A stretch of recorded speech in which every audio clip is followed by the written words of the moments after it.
miliard lekë janë shpenzuar për gjatë vitit 2024 në sektorin e furnizimit me ujë dhe kanalizime, apo 97% e planit të rishikuar. Sipas të dhënave nga Ministria e Infrastrukturës dhe Energjisë, kjo vlerë është 17% më pak se një vit më parë.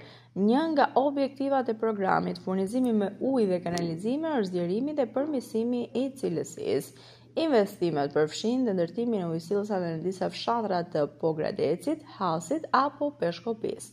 Ndërkaq, sipas të dhënave nga enti rregullatori i ujit, kozgjatja e furnizimit me ujë arriti në 17.3 orë në ditë për gjatë vitit të kaluar, nga 16.3 orë në ditë që ishte në vitin 2023, duke shënuar përmirësim me 1 orë në ditë.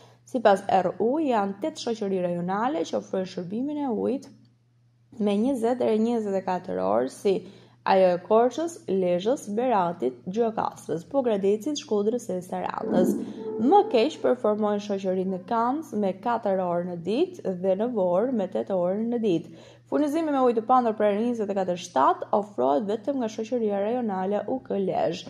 Edhe uji pa të ardhura për vitin 2024 u përmirësua me rreth 3.6% krahasuar me një vit më parë, përkatësisht 64.7% në 61.1%.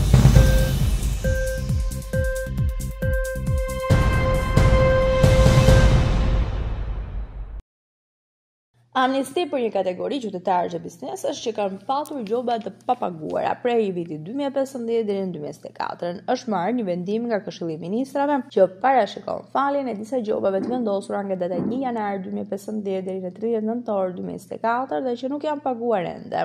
Këtu përfshihen gjoba të vendosura nga inspektoratet si ai i mbrojtjes së territorit, pra IKMT, i ushqimit, AKU, Inspektorati Shtetëror Shëndetësor, Policia e Shtetit dhe Policia Bashkiake. Konkretisht, sipas këtij vendimi, procesi i heqjes ose fshirjes së masave administrative zbatohet vetëm për masat që janë vendosur nga individëve që kanë bërë ndërtime pa leje apo njoftim paraprak në ndërtime për qëllime banimi, magazinimi, përpunimi e të tjerë, gjithashtu gjobat i falen atyre që kanë objekt aktivitetit si prodhimin, përpunimin, ruajtjen dhe tregtimin e produkteve bujqësore, ato që nuk kanë zbatuar rregullat e COVID-19 gjatë periudhës së pandemisë dhe gjoba do të falen vetëm për këto raste.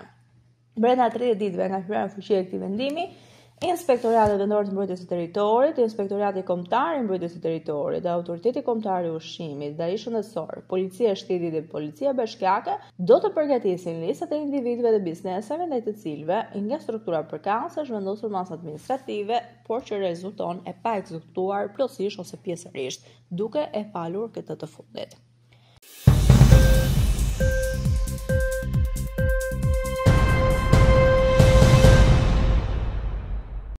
Çmimet në muajin prill kanë shënuar një rritje përtej tendencës sezonale, teksa zakonisht në këtë periudhë fillojnë dhe ulen për shkak të daljes së prodhimeve vendase. Këtë vit, curia negative e sektorit të bujqësisë dhe çuarja një pjesë të prodhimit kanë bërë që inflacioni të arrijë në 2.3% në prill, që është niveli më i lartë në 15 muaj. Që nga marsi i vitit 2024, ndikuar kryesisht nga çmimet e ushqimeve. Gjithsesi, ai vjon të mbetet poshtë objektivit të shënjestruar të Bankës së Shqipërisë prej 3%. Banka e Shqipërisë ndërkohë në mbledhjen e fundit vendosi të mbajë të pandryshuar normën bazë në 2.75%, që është instrumenti i bankës për të kontrolluar inflacionin, ndërsa guvernatori paralajmëroi se ekonomia ka shfaqur tendenca ngadalësimi në 3 muajt e parë të vitit. Sipas Instat, indeksi i çmimeve të konsumit në muajin prill 2025 arriti 119.8 kundrejt muajit dhjetor 2020. Ndryshimi vjetor i indeksit të çmimeve të konsumit në muajin prill 2025 është 2.3%, një vit më parë ky ishte 2.1%.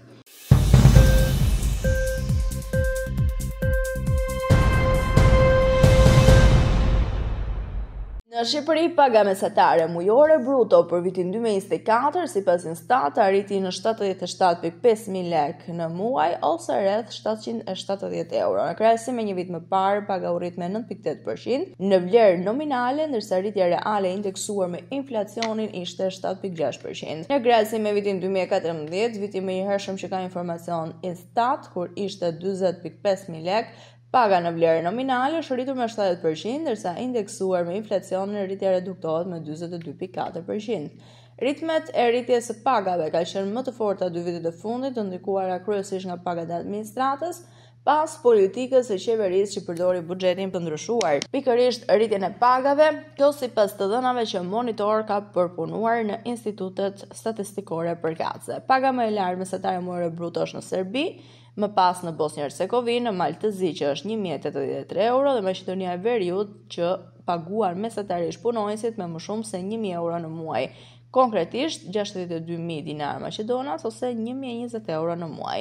Paga në euro në Shqipëri rezulton në rritur artificialisht për shkak të zhvlerësimit të euros dhe ku nuk i kalon 650 euro. Të dhënat e ndara për sektorin privat dhe shtetëror janë të disponueshme vetëm për Shqipërinë dhe Serbinë, ato tregojnë shtrembërimin e tregut në Shqipëri me një diferencë prej 30%, ndërsa sektori privat paguan më pak se sa shtetërori në vendin tonë.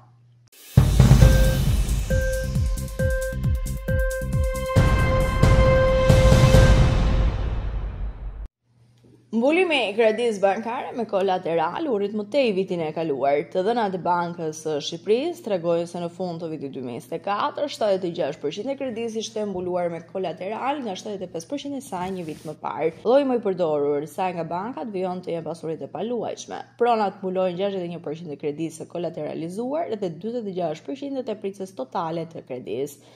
Sipas Bankës së Shqipërisë, stoku i kredisë kolateralizuar me pasuri të paluajtshme është zgjeruar me 9%. Shkalla e lartë e garantimit të kredive me kolateral në pasuri të paluajtshme bën sektorin bankar të ekspozuar ndaj zhvillimeve në tregun e pronave.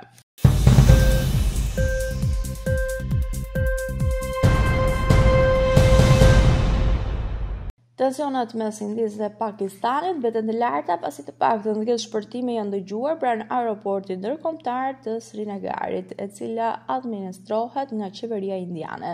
Sipas zyrtarëve që folën për agjencinë e lajmeve Reuters, këto shpërtime pasuan një ndërprerje të energjisë elektrike në zonën pranë aeroportit që ran këto raketa.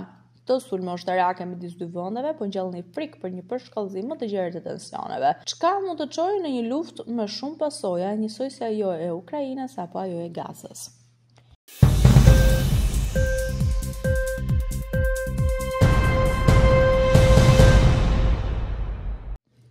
Donald Trump ka rritur tarifet ndaj Kinës në 80% sipas një postimi në Truth Social.